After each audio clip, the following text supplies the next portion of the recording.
What is up, book nerds? I'm Rachel Bateman, and this video is all about bookish pet peeves. We all have them, and if my Facebook reader groups are to be believed, basically everyone's biggest one is the line, "I let out a breath I didn't know I was holding." I see redundant posts about that line in my groups every day, and people really hate it, even though that's actually like a legitimate anxiety response, but it's done a lot, and I can see that bothers people. But it is not one of my top 5 pet peeves, which is what we're talking about today.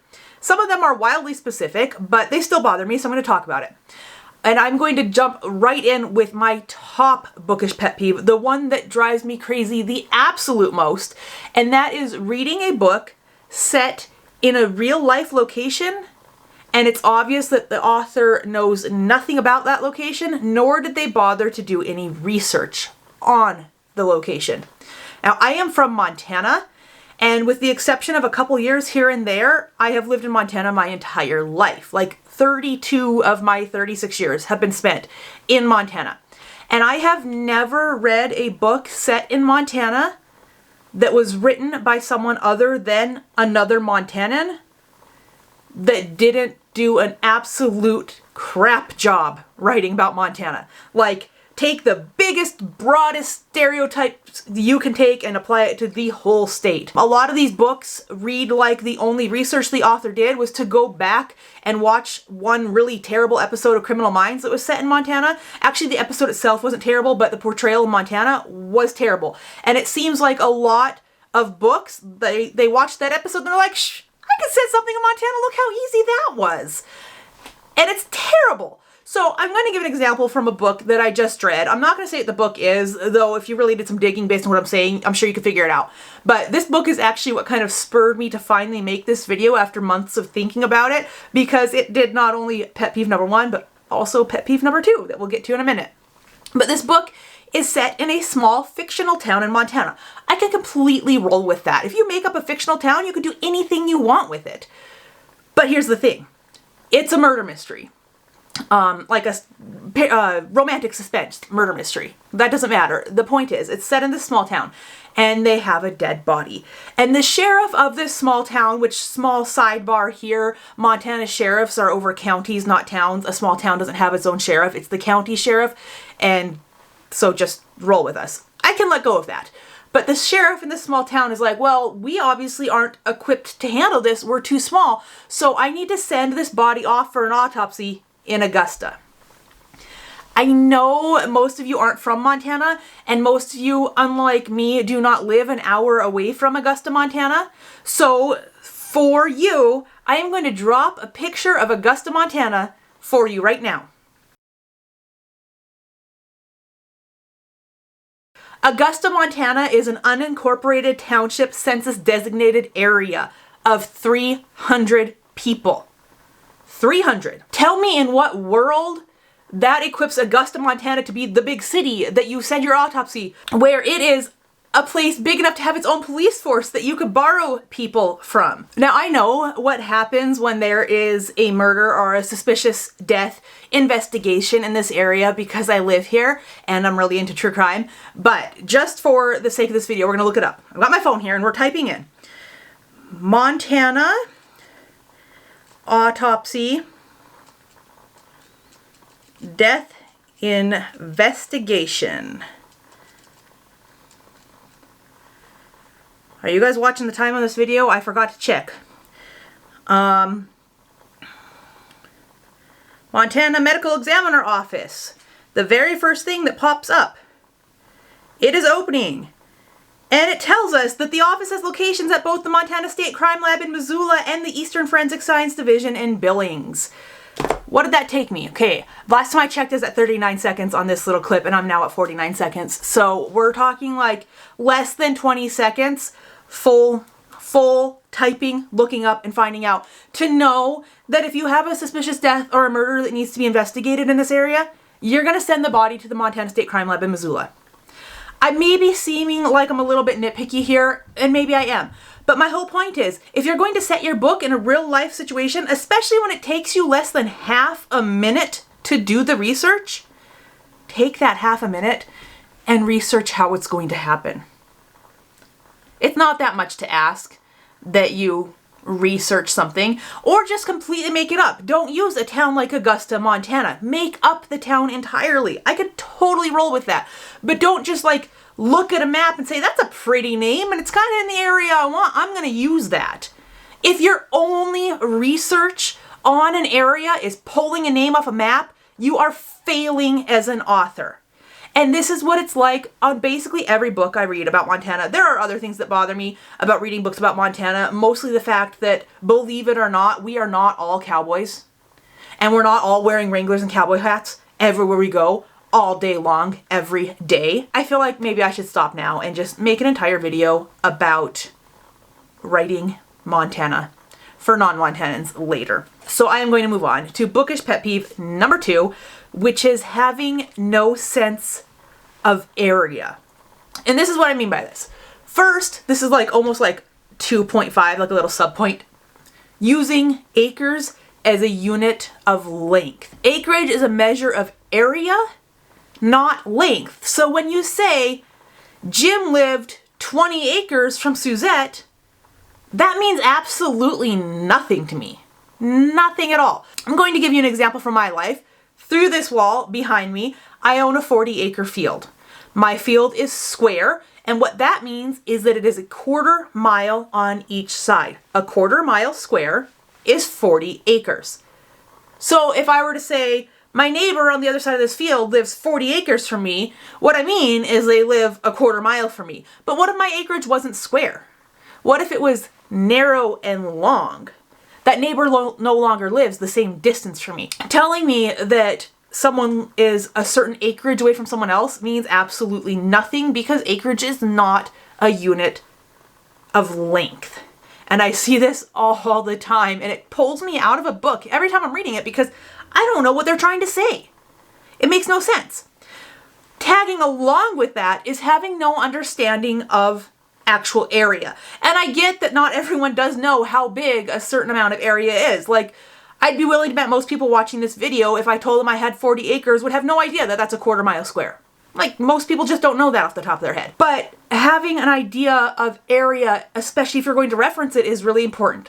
So I see this over and over again, and it's usually with people who are from very big cities where their living space is small and like their area that they can take up in the city is very, very small.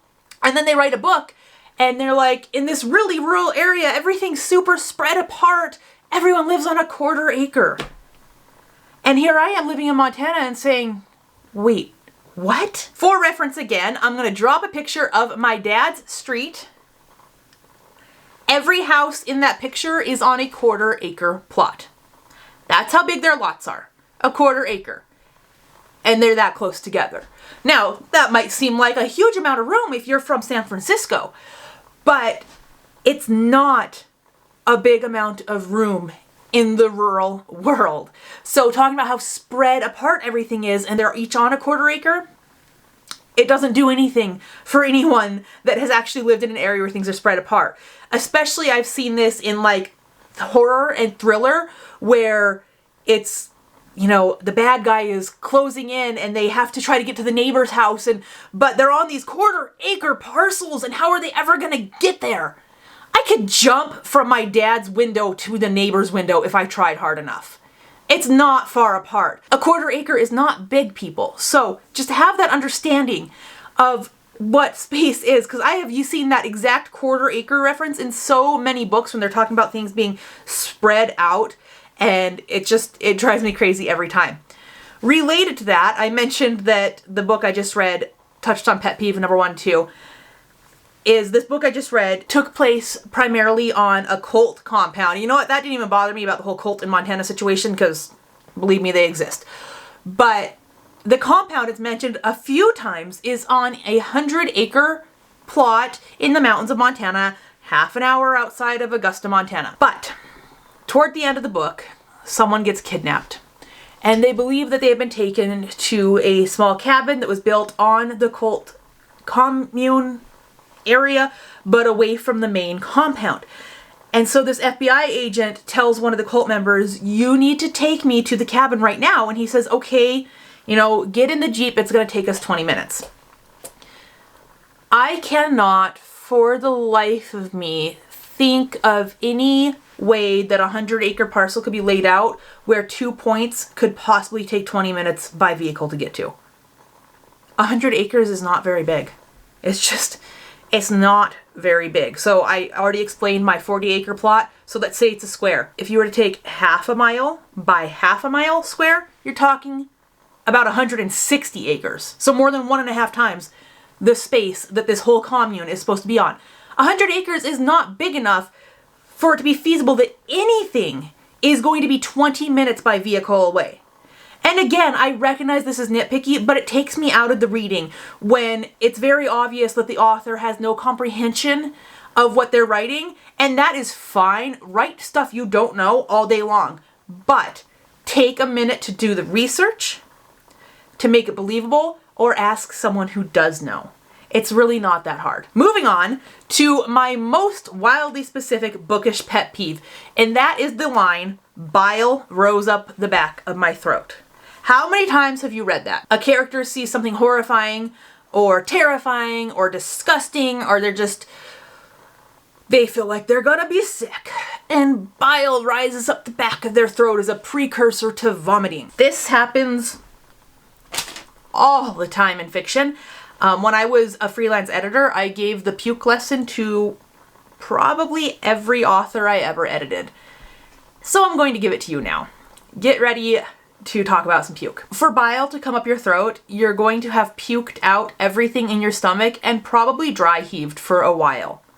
And then bile will come. Now maybe if you have not eaten for days for some reason, bile will come quicker, but it's not likely still to just like randomly rise up your throat. Like, you gotta work bile out. Bile is what comes up when you are violently ill and you've been puking for 2 days and then there's nothing left to puke and you're dry heaving and then bile comes out. That sensation you're getting in your throat right before your mouth floods with saliva and you know you're gonna puke, that's stomach acid, y'all. Acid is coming up your throat. That is the precursor to barfing, not bile. Stop having your characters talk about the bile that's coming up their throat because they know they're going to be sick. That's not what is happening. It's just not. Now, I will give credit to this book that I complained about for 2 pet peeves. When that character was going to puke, she said that acid bit the back of her throat, and kudos to them because that is exactly what happens. Bile isn't rising in your characters' throats. It's not unless they have been actively vomiting, okay? Can we all agree to stop having bile come up in our characters' throats because it's ridiculous? Bookish pet peeve number 4 is when the author very obviously is relying on the big twist at the end of the book in order to make the book the best it can be. And along with that, when the author insists on having the most shocking twist. I love twists and I love surprises, but when the big twist has been the game, especially in thriller and mystery for so long, it's too easy to guess what's going to happen because every author is writing towards the big twist. The character who is like the sweet homemaker and so gentle and soft-spoken and kind. She did it. Every damn time she did it. Because she's the least likely suspect. When a character has been dead, but they don't have a body, and they're trying to figure out who done it, that character's not dead. They're alive every single time. Because that's the big shocking twist. Except for, you know what? It's not shocking anymore because it has been done to death. So my biggest pet peeve when it comes to reading thrillers and mysteries especially, and I read a lot of them, is trying to be the most shocking or the most surprising, because anymore it's almost never shocking or surprising because we've all read it a dozen times. We've seen it on 100 crime dramas. It's been done. The twist these days is to not have a big twist. That is what is shocking in thrillers these days, is when everything is exactly as it seems. And you're like, there's no way. There's no way that this guy that seems like he should have done it did it, because that's too obvious. And so you're racking your brain this whole time to figure out who did do it. Is it the nice little old lady? Did she do it? Is it this person that was mentioned once at the beginning of the book and you never come across them again? And then, ooh, surprise, it was them at the end. Let's be real, in most books we're reading these days, that's how it goes. But what is surprising for a reader is to stop relying on that big, big twist. I am so exhausted by reading books where it's very obvious that everything was set up just so the author could try to be the most surprising. I love a good twist. I do. And I love a good surprise. I really, really do. I'm just saying that so many books these days seem like the entire book was written with the purpose of, whoa, shock and awe at this big twist at the end, and very rarely does it pay off. All right, my fifth bookish pet peeve has nothing to do with specific books and everything to do with the publishing industry. And that is the unfortunate reality that not all books get published, and not all good published books get the love and attention they deserve, and not all published books are good, and bad, poorly edited books become mega bestsellers, and it's not fair. And this is not about me or my books or what I think I deserve, but I have read several books from authors that are just phenomenal books that couldn't sell, or they did sell and they didn't do well, and no one talks about them, and they didn't make it anywhere. They didn't get a marketing push. And I've also read so many books that are just like all the rage, and I'm like, this is just not a good book. It's just not. So the reality in publishing is that not all good books get published, and not all published books are good. And that's not fair, but it is the way it is, and that is my biggest publishing industry pet peeve. What are your bookish pet peeves? I want to hear about them. Drop them down in the comments so we can chat. I am Rachel Bateman. I will be back with a little bit more of an upbeat video next week.